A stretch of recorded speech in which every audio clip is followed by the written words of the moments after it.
welcome to vlog number 2. I thought the best way to get going with this whole thing, since it's going to be a long drawn out process, is just to see where I'm started, or where I am starting, and then consult Kristen, who we all know, and if you don't know, is the head coach of Fiercely Fueled Nutrition Coaching.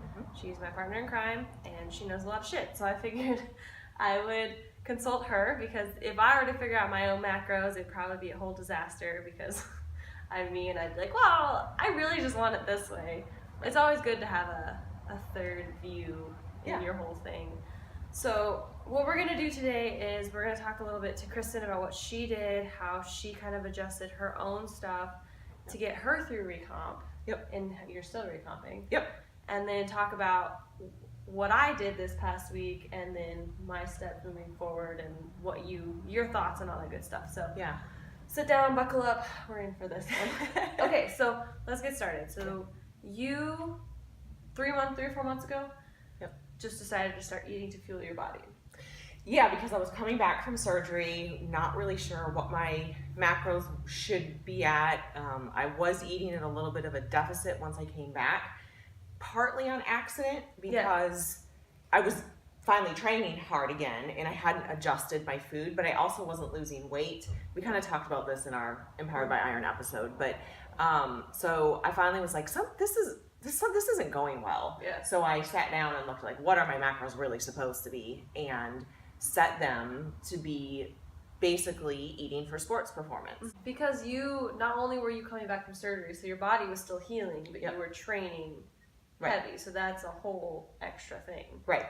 I was basically in like this new category that I was totally unfamiliar with and wasn't sure how my body was responding and whatever. So I just kind of like sat down and tried to go with the science of things as opposed to going based off of feel, because it was just really too complicated for me. I did set my macros for basically maintenance, or just fueling my body for training. Imagine that. I set it so that I would actually be in a tiny little bit of surplus, because I had lost a ton of muscle mass over the year, basically not training. Right, because you were injured and then surgery. Just 2 surgeries. Just two. So I set it up to be a tiny surplus so that I could maximize the amount of muscle mass I could put on. So when you're at a little bit of a surplus, you're going to put on a little bit of body fat when that happens. And that's basically just a byproduct of making sure that you're eating enough to actually put on some muscle mass. So I did that for several months, and then I said, okay, I looked at myself, definitely put on a little bit of weight, definitely put on a bunch of muscle, and I started to get just a little bit fluffy again, which is fine, but my clothes started to not fit a little bit, which I don't want to buy a new wardrobe. So I've now just changed things so that I'm eating at my maintenance macros on my training days, and then my non-training days, I just eat a little less. And you're like really happy with your performance? Everything's going great? My performance is amazing. Everything's going great. I will say that this process of body recomposition is a really slow process, and it will fuck with your head, because you're gonna That's why we're here. Right. It just takes a lot of patience, and that's not something that in the world of sports nutrition we see so much of, like these quick cuts and these quick muscle gain programs. And this is a lot more tedious, a lot more drawn out, but it makes me a much happier athlete and a much happier person. There are periods of times where my weight was really high. I mean, it kind of like spiked a bit and I was looking a little fluffy, and then the next week it was like it was gone and I leaned back out, and it kind of went like that up and down for quite a while, and it's still doing that, and I just am along for the ride. So that's what I'm going to be expecting, I guess. So this week what I did is just for 3 days I tracked, but I didn't actually track in any of the MyFitnessPals or my macros, because that gives me huge anxiety, and then I end up checking it 1,000 times a day and analyzing what I'm eating. So holler at you for any of you who have any type of eating disorder or are recovering, because that's a huge thing. So I didn't do that because it gives me anxiety. But what I did do is I just simply wrote down what I did, just like Yeah. approximate. Some of the things I did weigh out almost perfectly, but some things were like, oh, I think that was a half a cup of whatever, which in general is all we needed to know. Yeah. So I did that for 3 days, and then I added up all the things in a macro tracking app. So I did eventually use it, which it gave me huge anxiety. Yeah. But then I ended up and came up to be like, I was eating on average like 94 grams of protein, 320-ish carbs, and then like 83 fat. Yeah. Yep. A lot of fat. Like I love fat. Well, that's good because you're vegan, Yeah. and sometimes you can be really low on fat if you're vegan, and like we've talked about, you need fat That's for not my hormone health. problem. Yeah, yours is perfect. So you were at about, I added it up, you were at about, averaged about 2,400 calories a day, which is good. It's slightly higher than I would have had you at. So you're maybe at a slight surplus based on my calculations. Yeah. Very slight. So But like I'm you're- not, my weight, so for you guys, since I'm trying to be very candid, 2 weeks ago I was in the 66 kilos. I was in 66, like I was fluctuating in 66 kilos, and I was really starting to having to cut my food. That's why I was very miserable. And so these past 2 weeks I've kind of bumped myself back up to 67, and I seem to stay there. Like yesterday I was 67.0 on Friday, and then earlier in the week I was like 67.8. So like I'm fluctuating quite a bit within that, but Yeah. I'm staying right there. So I'm not, Right. it sounds like I'm eating a lot. And I will say on a vegan diet, as Kristen and I talked about, this doesn't pertain to anyone not on a vegan diet really, but it's very hard to get a protein source without carbs. Yep. So that's why my carbs were a lot more than what we're going to hear Kristen had calculated for me. So Yeah. what, for you, if I was your client, Yeah. what would you have suggested? I would have had you at about 116 grams of protein, so a little bit more than what you're at right now, like 20 grams more. Yeah.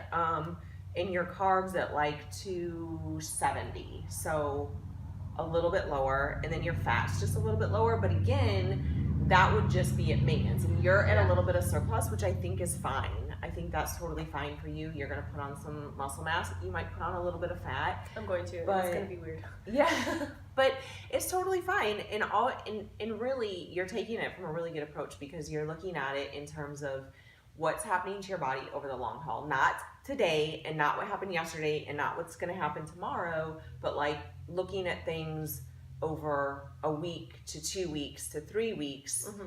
And really making adjustments off of that as opposed to A weekly adjustment. And stuff or like that. freaking out because you're all of a sudden 68 kilos, you know. Which and then, I'll be honest, when it hits 68, I will probably have like a momentary like freak out, but it's cool. I'm fine. We're fine. It's fine. So I think that in terms of maintaining body weight, when you're going through this, if you're somewhere within a kilo to a kilo and a half of where you started, I would call that maintenance. Oh yeah, I completely So agree. 3 But pounds. It's just like a mind fuck. So you have me just a little lower than what I'm at, but obviously what I'm at is working fine. Yep.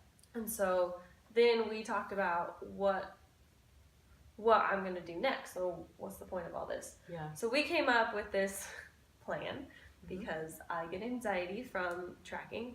I'm just gonna write down what I eat every day. Just write it, physically write it in a notebook. Yeah. Doesn't have to be exact, although some of the things I'll weigh out probably exactly, some of the things I'll guesstimate. Peanut butter I will probably need to start weighing because that I can be very generous with. Well, and it's very calorically dense. But it's And it's so like good. The difference between 1 tablespoon and 2 tablespoons like isn't that much, but it's a lot more calories. Yeah. So I'm gonna write it down, and then I'll try to like weekly summaries of how I was doing, or not that I'm trying to hit numbers. I'd like to point that out, but I would like to try to be as consistent as I can week to week. So I'm not in what we would consider a bulk, which I'm putting on lots of body fat Right. and some muscle. I want to kind of maintain-ish, obviously put on body fat, but just kind of uncomfortably I maintain. think if you are eating to maximize your sports performance, my opinion is the best way to do it, like I have a scientific mind, so You? I'm very analytical.